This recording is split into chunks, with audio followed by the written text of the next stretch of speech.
بسم اللہ الرحمن الرحیم نحمدہ و نصلی علی رسول کریم اما بعد۔ اللہ تعالیٰ اپنے فضل و کرم سے حضور صلی اللہ علیہ وسلم کی یہ مبارک دعا قبول فرما لیں، جس کے الفاظ یہ ہیں: اللہم بارک لنا فی رجب و شعبان بلغنا رمضان۔ یا اللہ، ہمیں رجب اور شعبان کے مہینے میں برکت عطا فرما، صحت و عافیت کے ساتھ، سلامتی کے ساتھ، اعمال صالحہ کی توفیق کے ساتھ، گناہوں سے اجتناب کی توفیق کے ساتھ رمضان شریف کا مہینہ نصیب فرما۔ تو یہ دعا حضور نے رجب کا چاند نظر آنے پر فرمائی ہے، جس میں ہم سب کے لیے تعلیم ہے کہ رمضان شریف کی تیاری کرنی چاہیے، اور کسی چیز کی تیاری میں جو سب سے بڑا ذریعہ ہے وہ دعا ہے، کیونکہ دعا اللہ تعالیٰ کی بارگاہ میں درخواست کرنے کا نام ہے،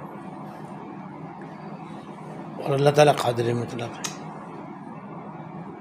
ان کی شان یہ ہے کہ اللہم لا مانع لما اعطیت، یا اللہ جو چیز آپ عطا فرمانا چاہیں کوئی روک نہیں سکتا،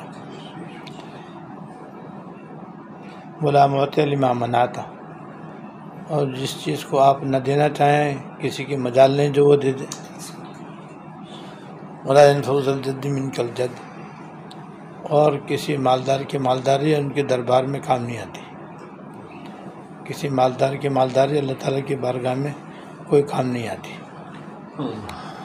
لہذا جب وہ ہر طرح قادر ہیں تو ان سے درخواست کرنا سب سے بڑا ذریعہ ہے کسی کام کے کرنے نہ کرنے کا،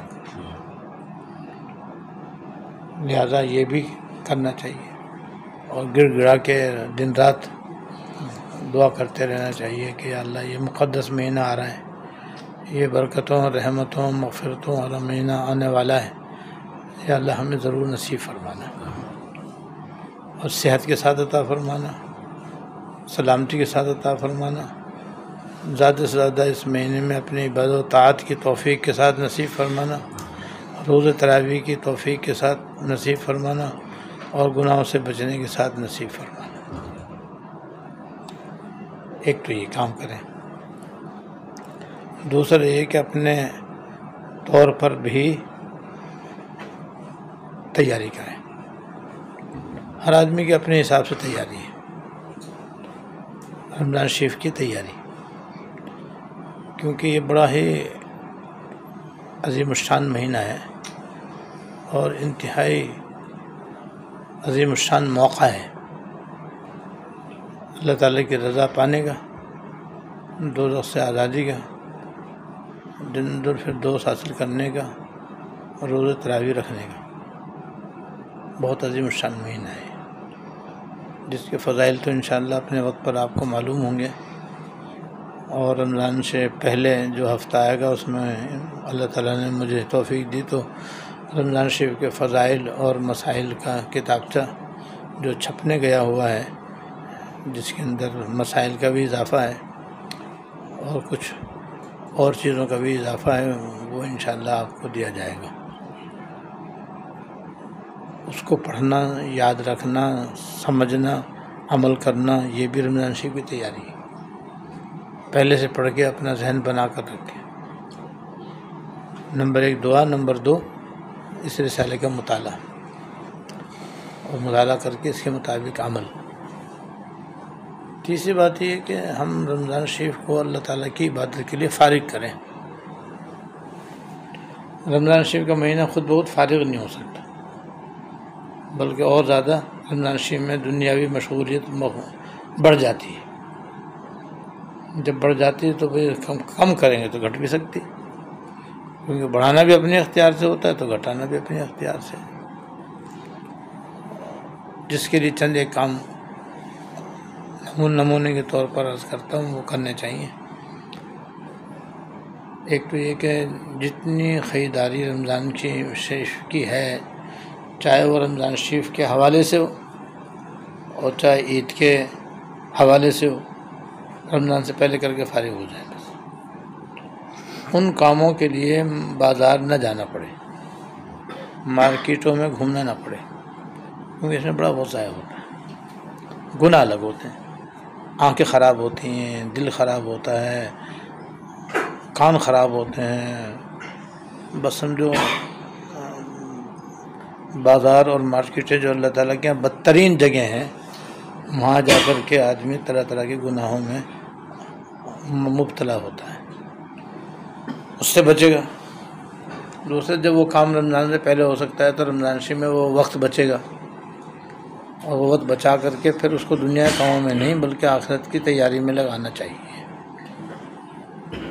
زیادہ سے زیادہ تلاوت میں لگائیں، نوافل میں لگائیں، تسبیحات میں لگائیں، غریبوں کی امداد کرنے میں لگائیں، رشتہ داروں کے ساتھ صلہ رحمی میں لگائیں، والدین زندہ ہوں تو ان کی خدمت میں لگائیں، بہن بھائی ہوں تو ان کے ساتھ خوش اخلاقی سے پیش آئیں، ان کی ضروریات کا اپنے طور پر اللہ تعالیٰ کی رضا کے لیے بندوبست کریں، غربا فقراء مساکین کا خیال کریں، سحری افطاری کا خود بھی انتظام کریں اور اپنی حیثیت کے مطابق دوسروں کے لیے بھی انتظام کریں، اور سب سے بڑھ کر روزہ رکھنے کا اہتمام کریں.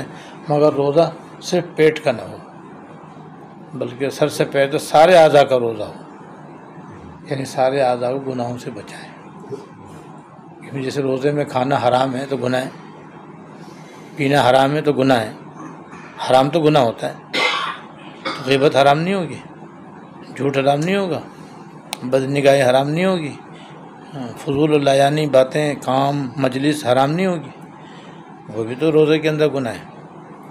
لہذا ان سے بھی اپنے آپ کو بچائیں.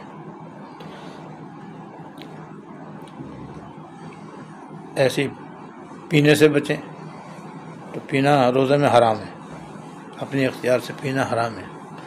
تو جو جائز کام ہے وہ بھی حرام ہے، تو جو گناہ ہے وہ کیوں نہ حرام ہوگا.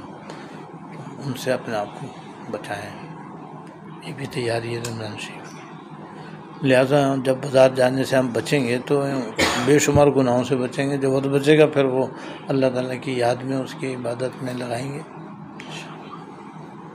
ایسی دکان کی جو مصروفیت ہے یا کاروبار کی جو مشغولیت ہے وہ بھی ہم کم کر سکتے ہیں. کوئی 2 گھنٹے کم کر سکتا ہے، کوئی 4 گھنٹے کم کر سکتا ہے. 1 مہینے اگر کم کمایا تو کیا ہوا، 100 سال تو کما رہے ہیں. لہذا اس مہینے میں دنیا کم کمائیں تو کوئی حرج نہیں ہے، اس لیے کہ یہ کوئی نقصان نہیں ہوا.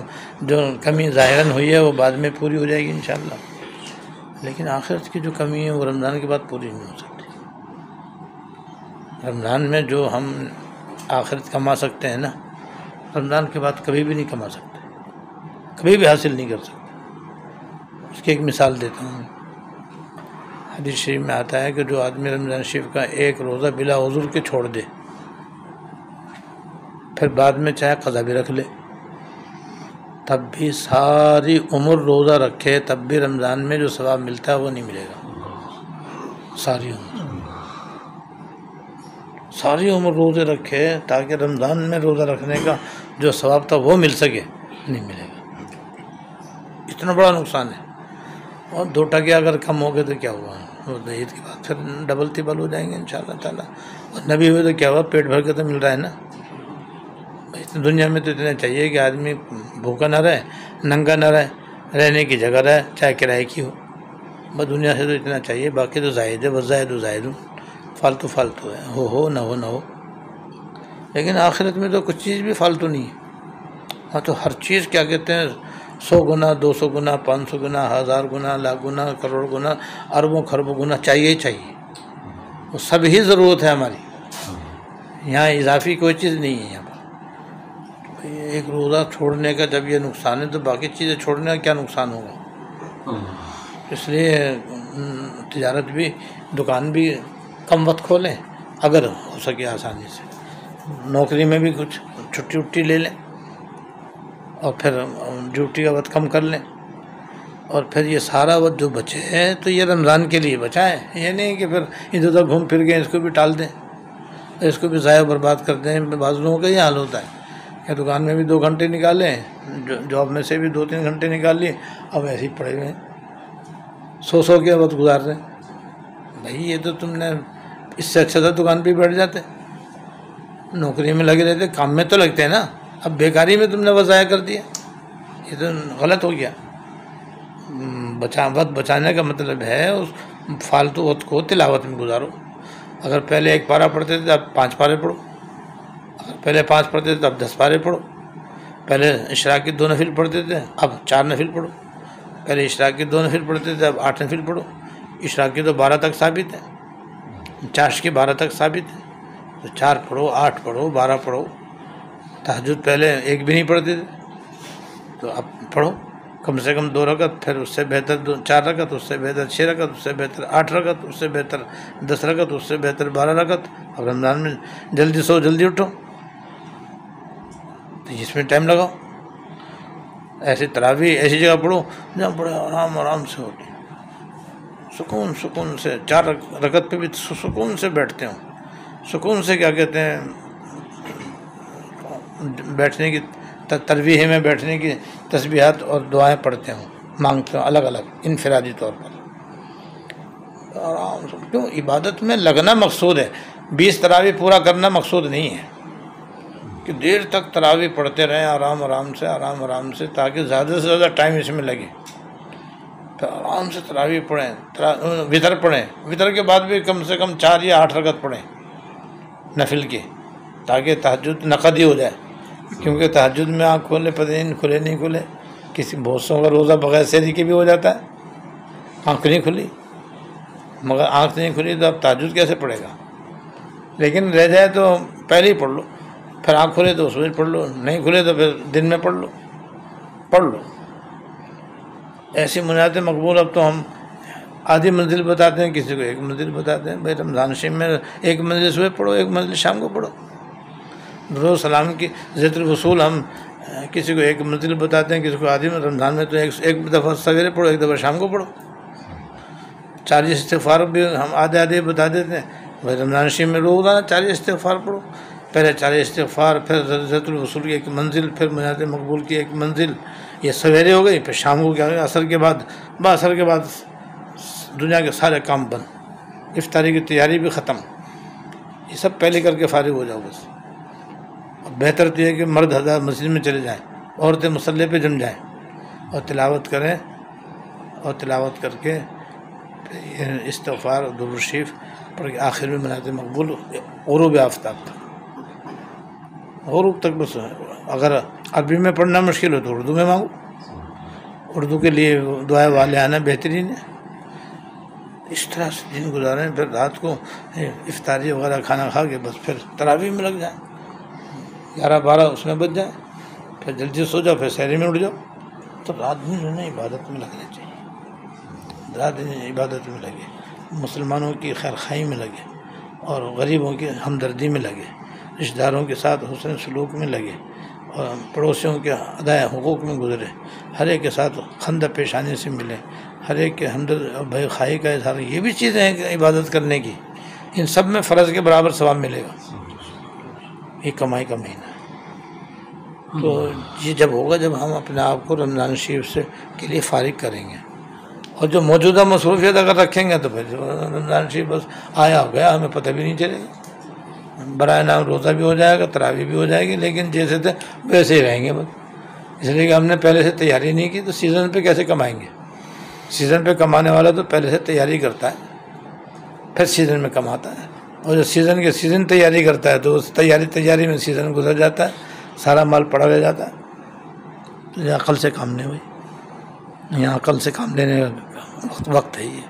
تو اب یہ جو دن ہے 10-12 دن یہ جو ہے تیاری کے ہیں، اس لیے اس کے اندر رات دن تیاری میں لگیں اور اپنے اوقات نکالیں، اور پھر اوقات کو زیادہ سے زیادہ یاد الہی میں، عبادت الہی میں لگانے کی منصوبہ بندی کریں۔ اللہ تعالیٰ توفیق عطا فرمائے۔ باقی دعوانا